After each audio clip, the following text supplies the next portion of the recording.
상대를 대할 때는 지나치게 관대하거나 다정하게 대하는 것은 피해야 한다. 친절이 과하면 상대는 경계를 허물고 결국에는 멀어지는 경우가 많기 때문이다.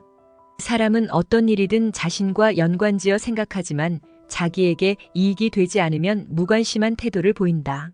오랫동안 가까이 있었더라도 사람은 언제든 배신할 수 있는 존재임을 잊지 말아야 한다. 사람은 이해관계가 달라지면 태도도 변한다. 그렇기 때문에 상대의 성격을 알게 되면 그에 맞게 대처할 필요가 있다.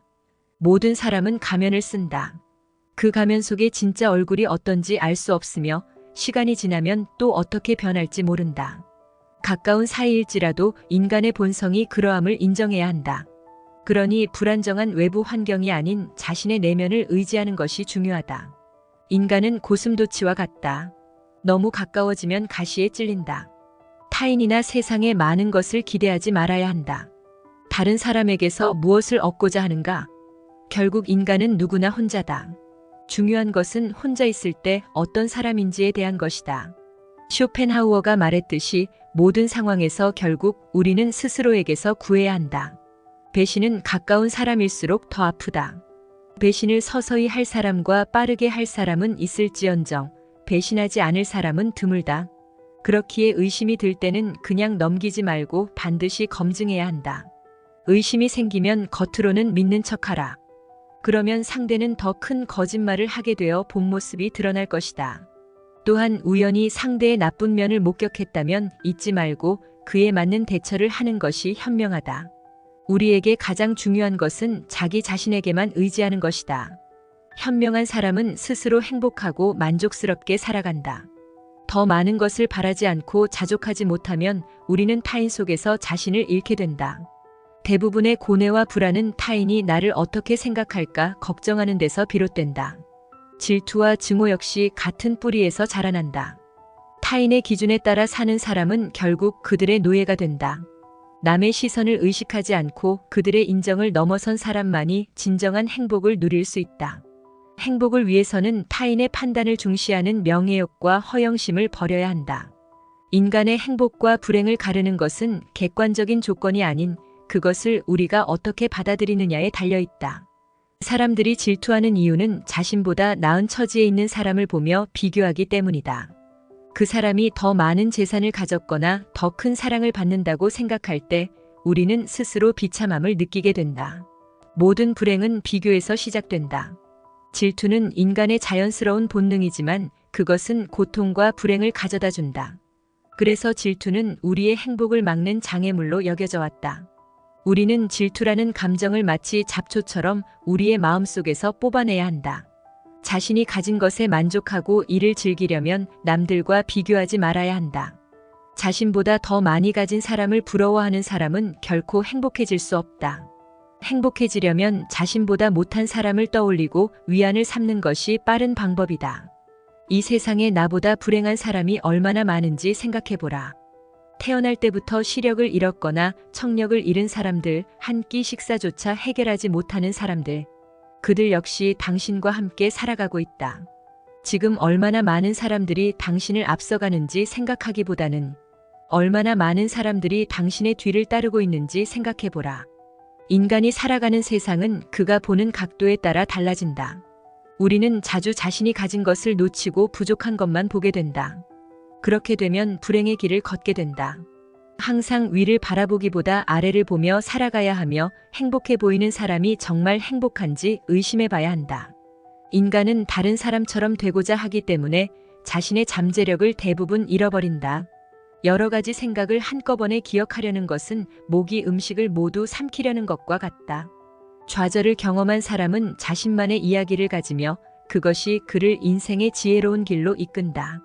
타인과의 관계에 연연하지 않고 스스로의 생각과 판단을 중심으로 살아가야만 진정으로 행복해질 수 있다.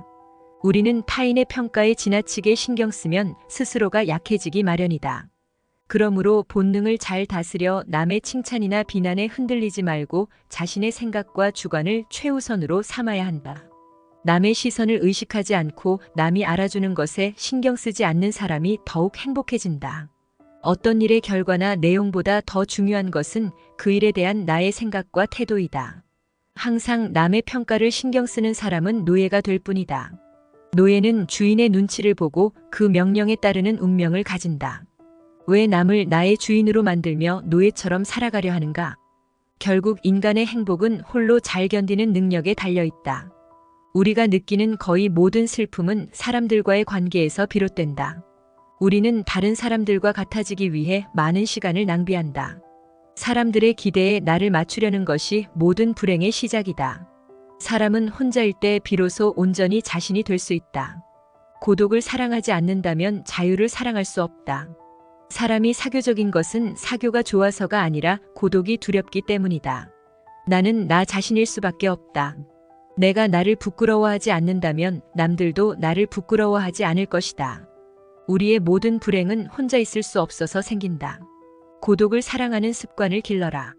남들과 다른 뛰어난 개성을 지닌 사람은 본질적으로 고립된 존재이다. 젊은 시절에는 그것이 어려움으로 다가올지 모르지만 나이가 들면 오히려 자유로움을 느끼게 된다.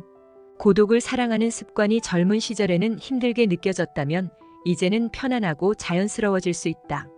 고독한 마음은 마치 물을 만난 물고기처럼 자연스러워진다. 삶의 의미는 전적으로 그 사람의 기분에 달려 있다. 젊고 아름답고 부유하다고 해서 그 사람이 진정으로 행복한지 판단할 수는 없다. 행복은 객관적인 사실에 있는 것이 아니다. 행복한 인생을 만드는 것은 전적으로 자신에게 달려 있다. 자신에게 없는 것을 남과 비교하지 말고 자신에게 있는 것을 소중히 여겨라. 소유나 명성보다 존재 자체가 더 중요하다. 우리의 삶에서 주관적 인식이 객관적 사실보다 더 본질적이며 즐거움은 주관적 인식에서 비롯된다. 그러므로 자신의 모습을 그대로 인정하지 못하는 사람은 고통을 겪을 수밖에 없다. 자신의 내면을 들여다보고 자신이 무엇을 좋아하는지 파악할 시간을 가져야 한다. 자신의 능력을 정확히 인지하고 자신에게 맞는 일을 찾는다면 행복을 더 쉽게 느낄 수 있을 것이다. 자신에게 맞지 않는 일을 선택한 사람은 불행을 피하기 어려우니 자신을 깊이 들여다보는 것이 언제나 중요하다.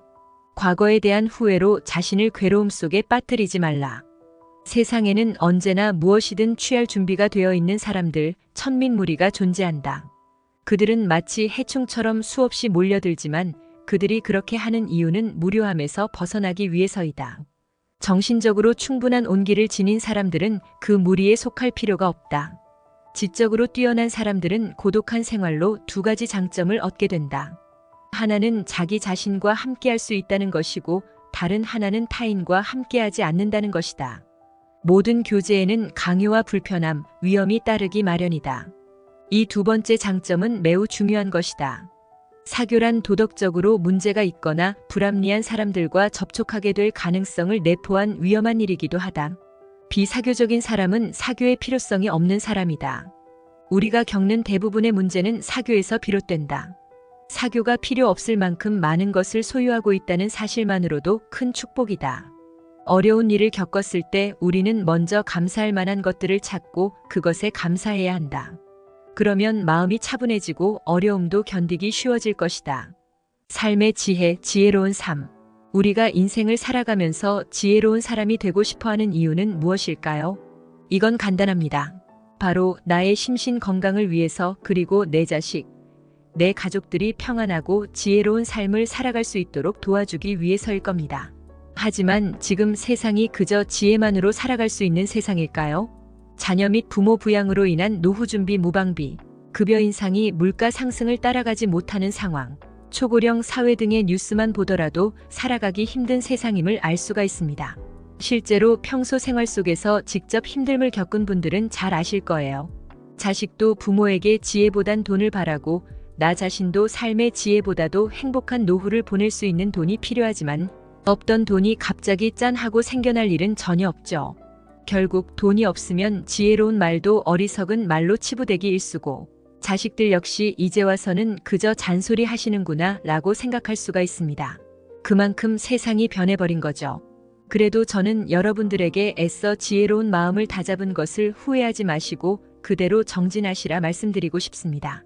제가 인생에 대한 유튜브를 운영하면서 많은 분들이 인생의 지혜보다도 돈을 더 우선시 하신다는 것을 모를 리가 없잖아요. 지금부터는 지혜와 금전을 갖춘 분들은 영상을 끄셔도 좋고 그게 아닌 분들은 제가 특별히 이벤트를 진행해 드리려고 합니다. 자식들에게 올바른 길을, 나에겐 행복한 노후를 선물할 수 있는 내용들이니 영상 끝까지 시청해 주시고요. 이벤트 내용은 제가 지난번에 진행했던 구독자분들과 함께하는 주식으로 수익 내기 이벤트를 재차 진행하려고 합니다.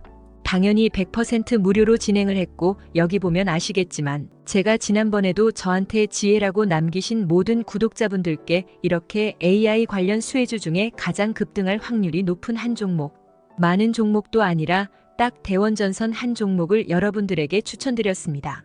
그러면서 정확히 얼마에 매수해야 하는지, 얼마 정도에서 팔아야 큰 수익을 볼 수 있는지 이런 부분들까지 여러분들에게 정확히 알려드렸었는데요. 실제로 어떻게 됐나요?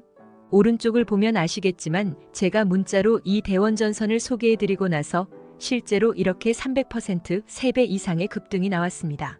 그래서 당시에도 많은 구독자분들이 제가 드린 대원전선으로 수익을 볼 수가 있었는데요. 다시 한번 축하드립니다. 자, 이번에도 마찬가지입니다. 최근에 이슈되고 있는 게 자율주행의 완전 상용화이기 때문에 우리가 어떻게 생각해 볼 수 있을까요? 자율주행이 상용화되면서 가장 필요한 부품인 차량용 AI 반도체의 수요가 굉장히 커질 수밖에 없다.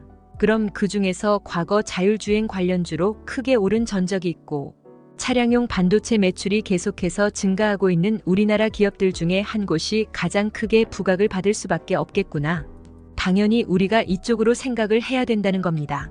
그렇기 때문에 이번에도 지난번과 똑같이 지혜라는 문자를 보내시면 이번에는 차량용 반도체 관련주 중에 앞으로 대장주 역할을 하면서 가장 크게 급등하는 종목을 구독자분들에게 문자로 종목명과 매매하는 시점을 모두 알려드리겠습니다.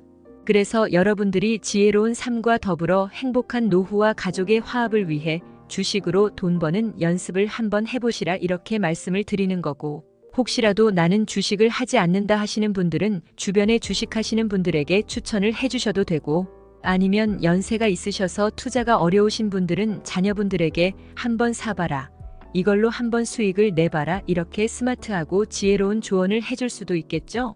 그래서 지금 이 영상을 보시는 제 구독자분들 중에 나도 지혜로운 삶을 위해 이번 종목이 조금 궁금하다 하시는 분들은 누구나 상관없이 어느 시간대나 상관없이 연락하실 수 있도록 이렇게 이벤트 전용 번호를 항상 남겨놓고 있습니다.